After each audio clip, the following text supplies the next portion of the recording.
All right. Welcome back, everybody, to the Game of Thrones Fantasy Football League. This is the Week 5 2022 recap starting now. It was a really good week in the league for a few teams, namely, we touched on there and worst to first. Those are the two teams still remaining undefeated. Now, before we dive into their games, let's go ahead and talk about the punishment for the week. So, as you know, last week, Jen and her team, Josh Allen's Cavs, they got the lowest score, so they have to perform the cross-dressing punishment. That's going to be happening this Friday, October 14th. So everybody make sure that your calendars are free for that one. It should be one of the highlights of the year. Then in the week that just happened that we're recapping right now, no doubts about it. New team name for Frank. Good job, Frank. Way to go, buddy. No doubts about it. They screwed the pooch. They will be doing the pacer test with myself sometime later this week. That date is TBD, so stay tuned for that if you're in the league, and get ready for a good time watching Frank and I run until we can't run anymore. Yeah, the punishment for next week is a bit of an easier one. All you have to do is take a screenshot of your losing roster and post it to the Reddit page /roastme. And then, send that link to the league, and we'll just watch what happens. We'll see what people have to say about your team, about your roster. Hopefully we'll get some good stuff on that one, and obviously we'll post the link on YouTube here. So, all that, let's get into our first matchup of the week. That's going to be Fantasy's Dreams versus Super Camario.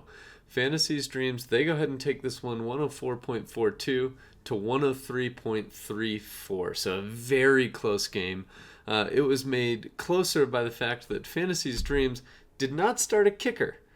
They had Brett Maher on the bench, and Maher scored 11, so it came down to Clyde Edwards-Helaire on Monday night to get about 4 points.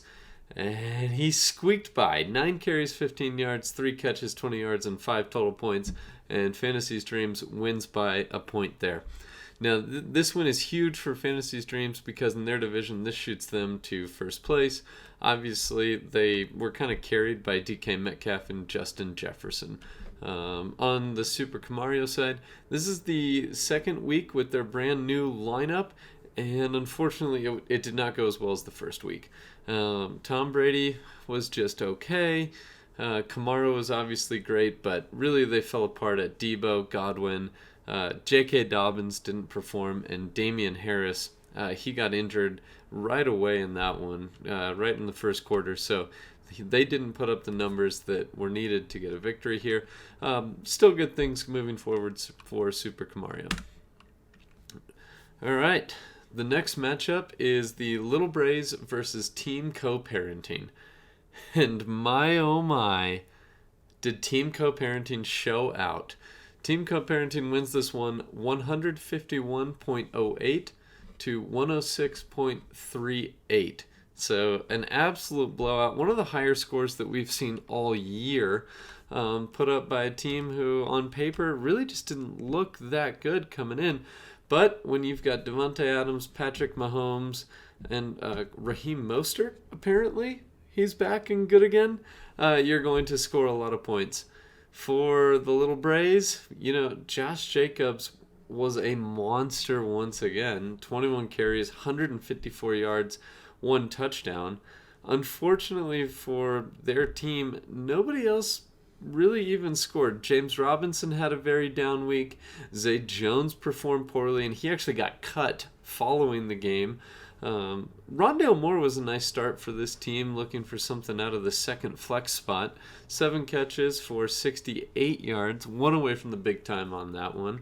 And, if you're Little Brays, you're 3-2, second place in the division, and you do have the 49ers defense, the best defense in all of fantasy football. So we'll see if they bounce back. Some injuries, and their receivers just didn't perform the way you need them to.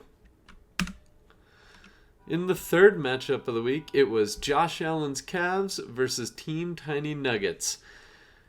Josh Allen's Cavs wins. No surprise. Everyone saw this coming. I think the score on that one, 129.26 to 96. The big deal here for Team Tiny Nuggets, Teddy Bridgewater was started at quarterback, and Teddy Bridgewater got a concussion on his one and only pass of the game. So he scored 0 points. Hard to win without a quarterback.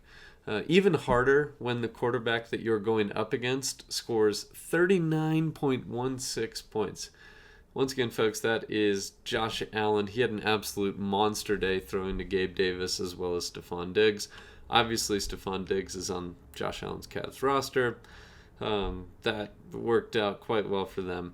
For Team Tiny Nuggets, Eckler once again balled out, 16 carries, a monstrosity, 173 yards. I mean, Eckler is very good at football.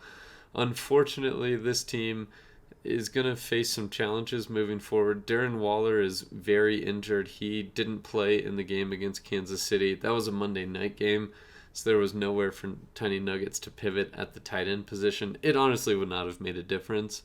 And then they also end up losing Rashad Penny for the year in this one. Penny, really sad story, awesome NFL player, but he's going to be done for the year and potentially done in the NFL, kind of TBD on that one. So Tiny Nuggets, they're going to be shorthanded at the running back and quarterback position moving forward. Going to be tough to overcome. All right, next we've got We Touchdown There versus No Doubts About It. We mentioned at the top that No Doubts About It was the lowest score of the week, so obviously they lose.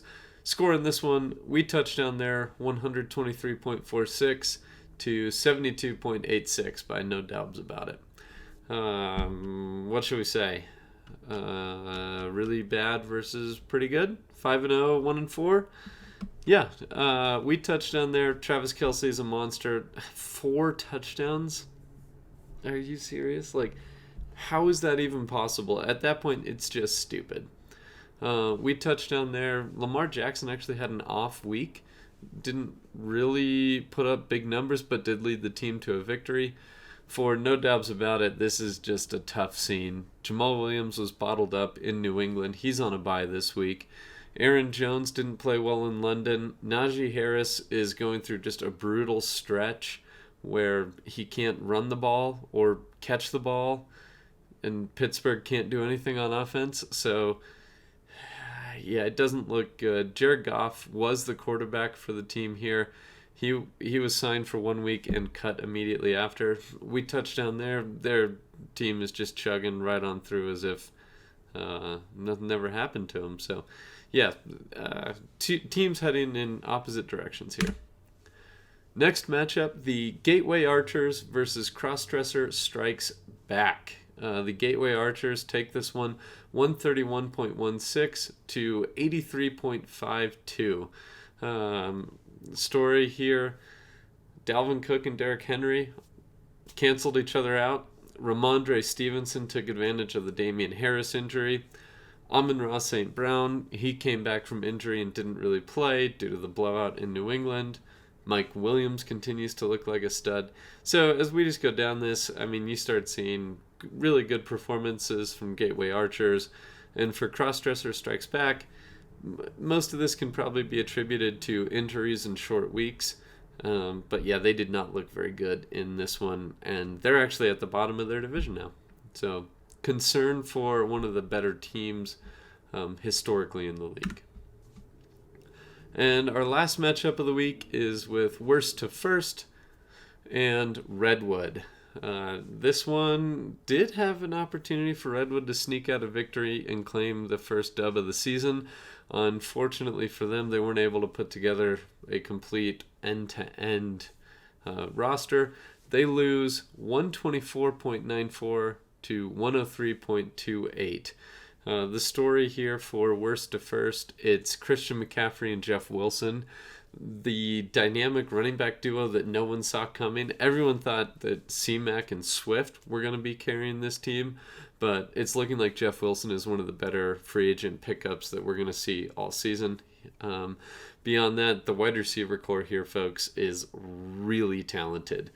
They benched Gabe Davis, who was the leading fantasy wide receiver on the week, and it was totally fine. They still won by 21 points.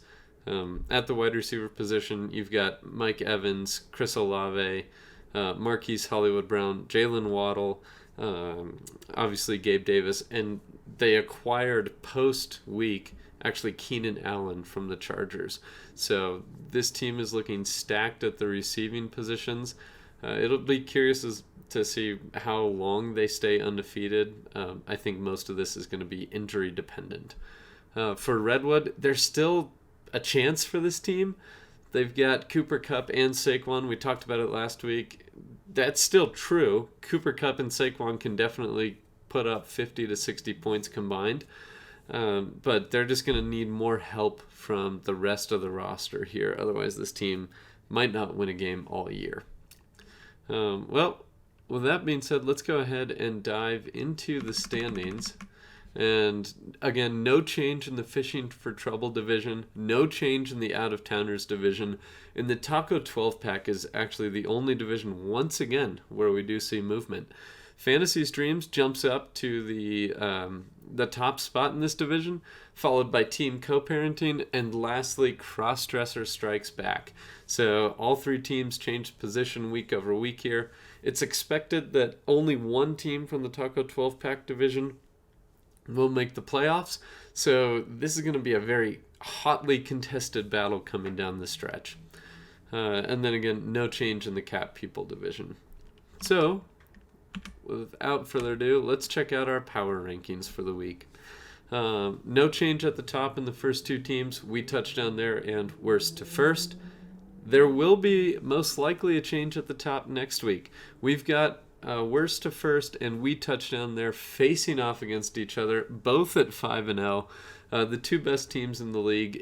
It's going to be an electric battle. We're hoping for really high scoring, lots of fantasy output in that one.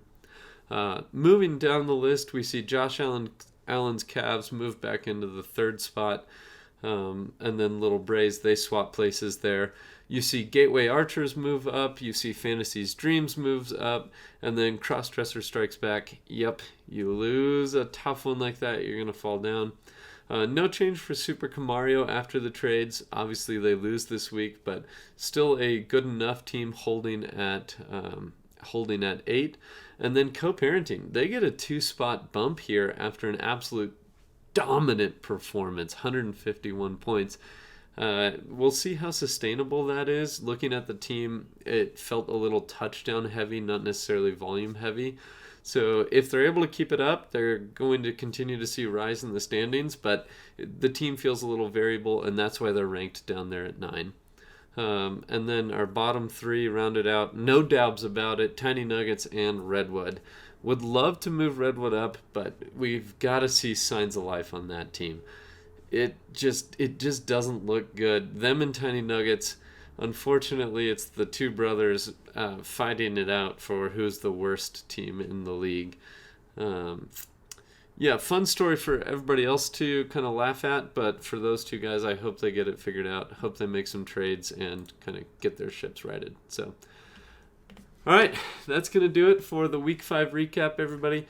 Thank you again for tuning in, and look out next week as we learn who the top team in the league is going to be. They're going to be solo atop, so we'll have one team at 6-0 and potentially two at 5-1. Yeah, exciting things to come in the near future. Thanks all.